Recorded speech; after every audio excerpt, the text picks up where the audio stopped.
Bienvenue à tous.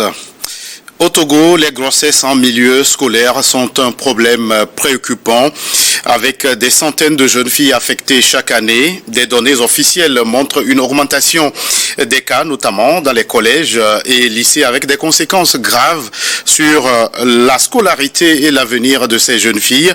Malgré quelques initiatives mises en place pour lutter contre ce phénomène, des efforts supplémentaires sont encore nécessaires. Nous évoquons le sujet avec un invité sur ce plateau.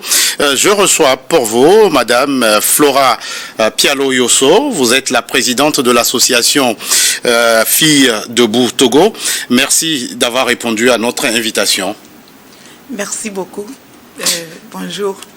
Alors, Madame Yosso, vous partez en guerre contre les grossesses en milieu scolaire.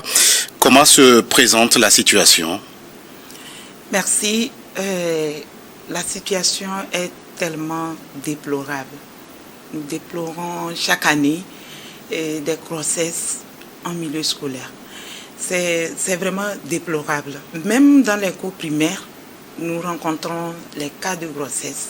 Et nous, étant une association qui œuvre pour l'épanouissement de la jeune fille, nous ne pouvons pas rester les bras croisés.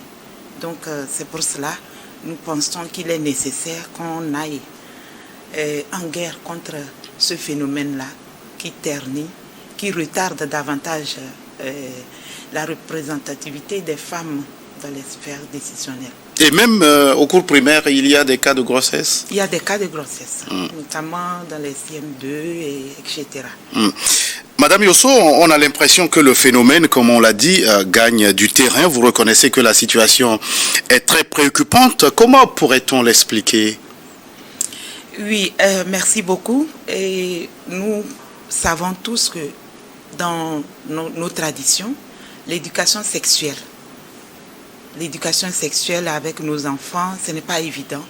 Parce que c'est pratiquement considéré comme un tabou de parler du sexe et de surcroît devant les enfants.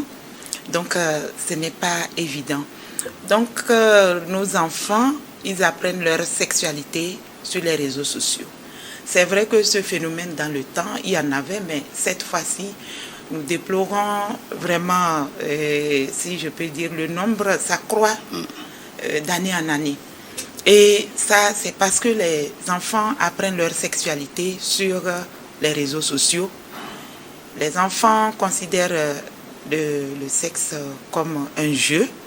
Et nous, on ne doit pas se taire. Il faudrait qu'on fasse quand même quelque chose. Alors, vous déplorez le fait que le sexe est toujours considéré comme tabou. Ça ne fait pas l'objet de discussions en famille, entre les enfants, les filles notamment, et leurs parents. Et cette situation devrait s'inverser, selon vous? Oui, c'est-à-dire comme il n'y a pas cette marge de manœuvre de discuter de la sexualité avec nos enfants, ils apprennent cela soit chez les amis, soit sur les réseaux sociaux. Et même si c'est chez les amis, vous voyez que c'est sur les réseaux sociaux.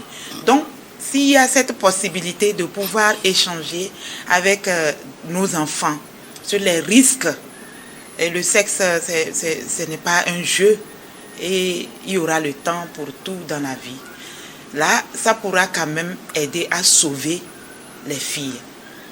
Même les garçons aussi en font partie. Il faut aussi les sensibiliser à la maison. Il faut parler de la sexualité d'une manière ou d'une autre avec nos enfants.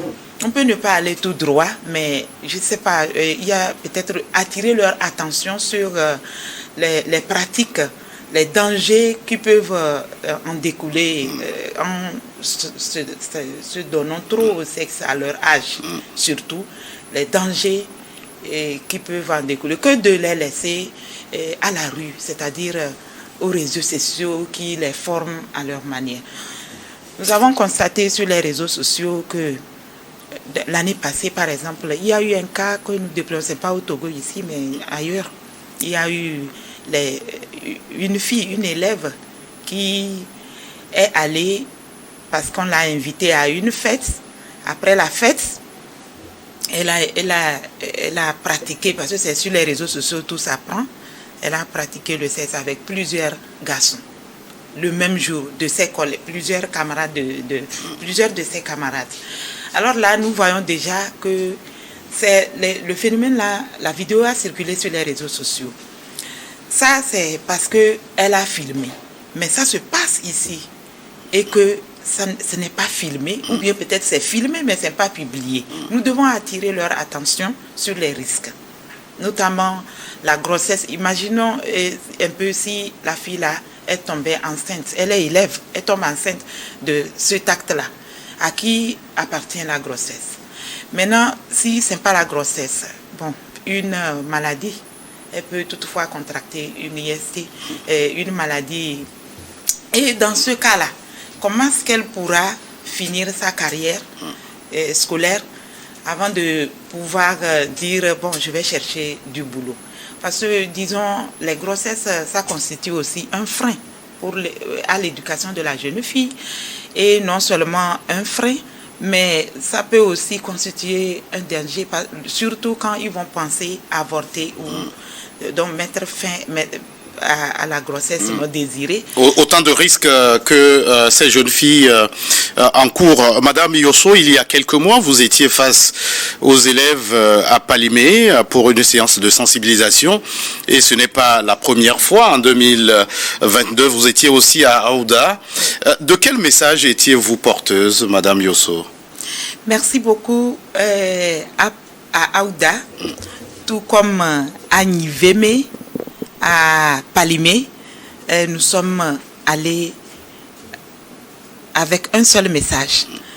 C'est d'attirer leur attention sur les études. Aussi bien que les filles, tout comme les garçons, sur leurs études. Ils auront le temps pour tout ce qui concerne le sexe. Et puis, attirer surtout leur attention sur la loi portant protection des apprenants. Voilà, cette loi, ils doivent, nous tous, nous devons la respecter. C'est que la loi n'est pas là pour nuire, mais c'est pour les protéger. Alors, ça m'amène à dire une chose. Quand nous étions allés là-bas, on a essayé de donner la parole aux apprenants pour qu'ils puissent s'exprimer. Que vous ont-ils dit? Voilà, donc ils ont posé des questions. Par exemple, on a dit, bon, pour ne pas tomber enceinte, qu'est-ce qu'il faut faire? Il y a un garçon qui a répondu comme ceci. Il dit, mais pour ne pas tomber enceinte, il faut utiliser le lubrifiant.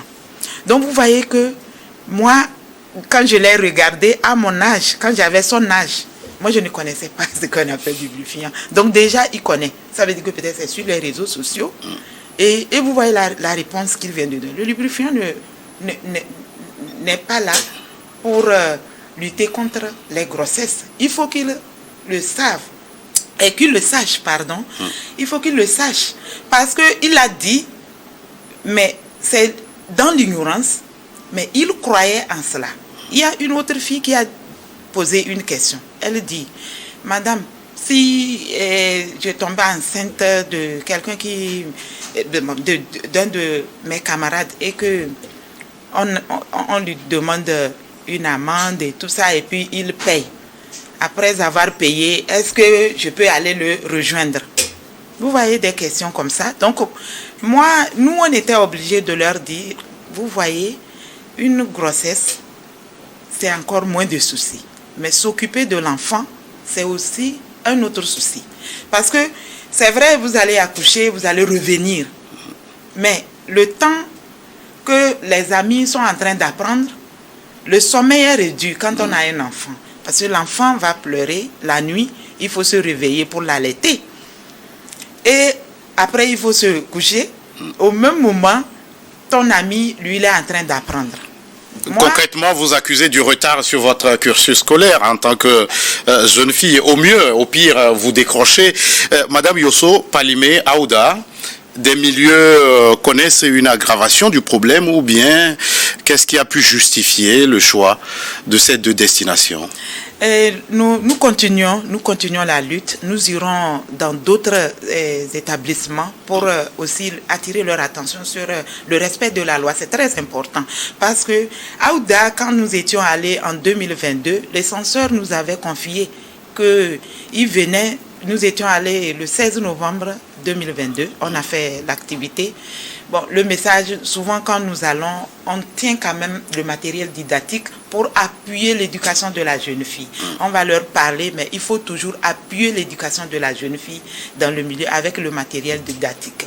Alors, quand nous étions allés, le proviseur nous disait ceci, qu'ils ont commencé la rentrée, ça c'était en novembre ça, donc ils ont dénombré 30 grossesses. 30 grossesses. Alors, nous étions à la veille des fêtes de fin d'année, c'est-à-dire je parle du mois de novembre. Disons que 30 grossesses à l'époque, ça veut dire que... En 2 mois. En 2 mois. Les grossesses là seront certainement contractées pendant les vacances. C'est pour ça que nous avons choisi cette période-là pour encore revenir ici et tirer la sonnette d'alarme parce que c'est très important. Les vacances là, actuellement, si je ne veux pas être trop vulgaire, vous savez qu'il fait tellement froid actuellement. Alors, qu'est-ce que nos enfants font? Est-ce que nous cherchons à savoir les enfants, ils vont où, ils font quoi? Le plus souvent, quand on a des avances d'un garçon et qu'on est élève, on se dit, attends, après l'examen. Et surtout quand on réussit à notre BPC, bac, mais on se dit qu'on a tout. Et puis, on accepte. Puis on avait dit après, attends, on va finir l'examen d'abord. Il y a l'examen, il y a ci, il y a ça. Et puis surtout, quand on réussit, les parents qui durcissaient leur ton entre-temps, à cause de l'examen, relâchent un peu. Relâchent un peu, un tout petit peu. Et nous, on pense que parce qu'on a eu le bac, tout est permis. Tout est permis parce que j'avais promis que après l'examen. Non, c'est vrai que l'examen est fini, on a le bac, on a le BPC, mais ce n'est pas encore fini parce que actuellement le bac, le BPC, ça ne garantit rien pour le moment. La lutte continue. Alors les vacances tirent à leur fin et une nouvelle année scolaire commence. Quel est le mot d'ordre? Oui, le mot d'ordre c'est que nous sommes en vacances, mais restons dans la sagesse. Et pensons toujours à la loi qui nous protège. Ce n'est pas parce que nous sommes en vacances qu'on va carrément se dire que tout est permis. Et puis, aux parents, moi je voudrais qu'ils essaient aussi de voir les fréquentations de leurs enfants pendant ces vacances-là, pour qu'en début de l'année, à la rentrée, que les grossesses ne surgissent pas. Que ce soit des filles ou des garçons, essayons de voir leur fréquentation. Les enfants font quoi de leurs vacances? Essayons de voir ça. Essayons Je sais qu'actuellement, sous les zones Wi-Fi, vous allez voir, c'est peuplé partout. Qu'est-ce que les enfants voient sur le Wi-Fi, sur les TikTok, etc., etc. Qu'est-ce qu'ils suivent? Nous ne le savons pas forcément, mais nous devons quand même chercher à savoir leur fréquentation. C'est très important. Et la dernière fois, je me suis rendue dans un salon de beauté. Quand je suis arrivée, j'ai croisé une toute petite fille. Quand je dis, elle est venue, quand j'ai vu le maquillage qu'elle est venue faire, c'est-à-dire les pédicures, manicures et tout ça, moi j'ai regardé, j'ai dit, mais moi, ça, quand j'ai vu ça, j'ai dit, à mon âge, je ne faisais pas ça. C'est vrai. Et puis même maintenant, j'ai vu, je me suis dit, mais elle fait ça pour quel objectif? Je ne sais pas. Donc, il faut aussi que les parents essayent de voir de ce côté-là, surtout les filles. C'est vrai qu'il fait froid à Lomé, mais vous allez les voir dans les tenues très, très dénudées, dans la rue et tout, parce qu'elles sont en vacances, vous voyez. Mais il faut aussi penser à qui j'envoie mon enfant, chez qui j'envoie mon enfant pour les vacances. Ça aussi, c'est très important. Parce que les filles, elles subissent des choses qu'elles n'arrivent pas à partager avec leurs parents. Alors, quand vous dites qu'elles subissent des choses, quel type de choses? Est-ce que vous êtes en train de nous dire qu'il y a une catégorie de filles Par exemple, victimes des trafics de tout genre. De tout genre, oui. Il y a ça. Il y a plusieurs choses qui se passent. Il y a des filles, il y a certaines qui subissent le viol, mais elles cachent. Elles cachent. Et puis elles reviennent. La plupart des grossesses qu'on a, c'est pas forcément entre élèves. C'est pas forcément entre élèves. Donc quand tu veux envoyer ton enfant, même si c'est un garçon à l'heure actuelle, si quelqu'un veut envoyer son garçon, son enfant, sa fille en vacances chez quelqu'un, il faut vraiment connaître la personne afin de ne pas pleurer demain. Parce qu'il y a trop de perversité dans nos sociétés actuellement. Et nous, les parents, nous avons la responsabilité de protéger nos enfants de ces perversités-là. Sinon, c'est pas évident. Les vacances vont finir, ton enfant va te revenir, mais il est autre personne. Il ou elle est une autre personne. Voilà. Alors, vous parlez, vous revenez sur la responsabilité des parents vis-à-vis de leurs enfants. Est-ce que c'est peut-être pour nous dire que cette situation est imputable au fait que certains parents ne sont pas vraiment au rendez-vous de leurs responsabilités? Oui, oui. Il y a des parents qui ne sont pas trop responsables. Alors, il y a même certaines femmes, certaines mamans qui poussent leurs enfants, disant, bon, tu ne vois pas tes amis, mais toi tu es ici, tu es là. Il faut aller aussi te distraire un peu. Il y a de ces parents-là. Mais est-ce que c'est une bonne chose? Bon, ça, je ne vais pas les juger, mais seulement le suivisme. Quand tu dis à ton enfant, tu ne vois pas tes amis et tout ça, c'est que tu es en train de lui passer quel message? Ton enfant sort, il revient à la maison avec un iPhone, il faut chercher à savoir, mais il trouve l'argent là, il ou elle trouve l'argent là où? Parce que c'est très important. Moi-même, je n'utilise pas iPhone, mon enfant revient avec iPhone. L'iPhone provient d'où? En vacances, l'enfant revient avec iPhone, peut-être à la maison, nous ne pouvons même pas payer notre location, c'est-à-dire le loyer. Oui, Madame Yosso, nous sommes arrivés à la fin de cet entretien. Si vous aviez un mot de la fin, que diriez-vous? Alors, le mot de fin, c'est qu'il faudrait qu'on passe les vacances, qu'on les passe dans la sagesse, qu'on les passe en se souvenant de notre avenir. Les vacances ne constituent pas la fin de notre vie. Il y a la vie devant. Nous devons penser à demain, penser déjà à la rentrée. Se dire que à la rentrée, je voudrais réussir, je voudrais atteindre je devrais avoir tel diplôme et commencer par, quand on dit on cherche tel diplôme, que je sois présente là-bas. Donc ne pas penser les vacances parce qu'on a dit des vacances. Les vacances sont là, certes, mais passons-les en pensant à la... En toute responsabilité. C'est le message et l'appel de Flora Pialo Yosso, présidente de l'association Filles de Boutogo. Merci d'être passée sur ce plateau. C'est à moi de vous remercier. Merci aussi à vous qui êtes restés à notre compagnie. À très vite pour un autre numéro de votre émission Focus.